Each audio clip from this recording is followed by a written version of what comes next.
హరీష్ రావు మళ్ళొకసారి ఫైర్ అయినట్టు 7 డిమాండ్లట. మరి 7 డిమాండ్లు ఏంటనేది మనం చూద్దాం. అందులో న్యాయమైన డిమాండ్లు ఏంటి, వీళ్ళు చేసిన డిమాండ్లు ఏంటి అనేది కూడా మనం ఒకసారి చూద్దాం. ఇక్కడ చూడండి, గ్రూప్ 1 మెయిన్స్కు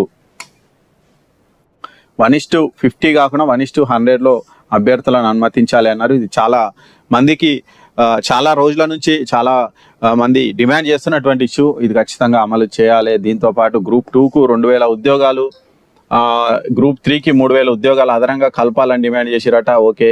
దాంతోపాటు పోటీ పరీక్షల తేదీల మధ్య ఎక్కువ వ్యవధి ఉండాలి, షెడ్యూల్ సవరించాలి. ఓకే. 2 లక్షల ఉద్యోగాలకు జాబ్ క్యాలెండర్ ప్రకటించాలి. ఓకే. 11,000 టీచర్ పోస్టులకు కాకుండా 25,000 పోస్టులకు నోటిఫికేషన్ ఇచ్చి మెగా డిఎస్సి నిర్వహించాలి అన్నారు.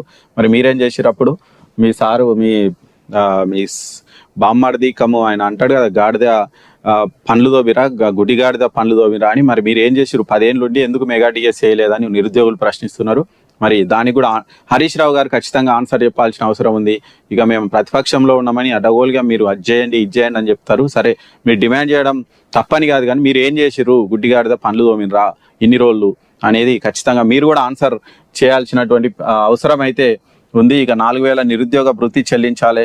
ఇక ఇవన్నీ కూడా మీరు మాట్లాడుతుంటే అదేదో అంటారు కదా, దయ్యం వేదాలు వదిలించినట్టు ఉంటుంది. మీరు 10 ఏళ్ళు పండుకున్నారు, ఇప్పుడు వచ్చి అన్నీ మీరు చెయ్యాలి 6 నెలల్లో అనేది కరెక్ట్ కాదేమో. నేను గవర్నమెంట్కి సపోర్ట్ అని కాదు, కానీ మీరు అడగడం ఎందుకో నచ్చడం లేదు అది.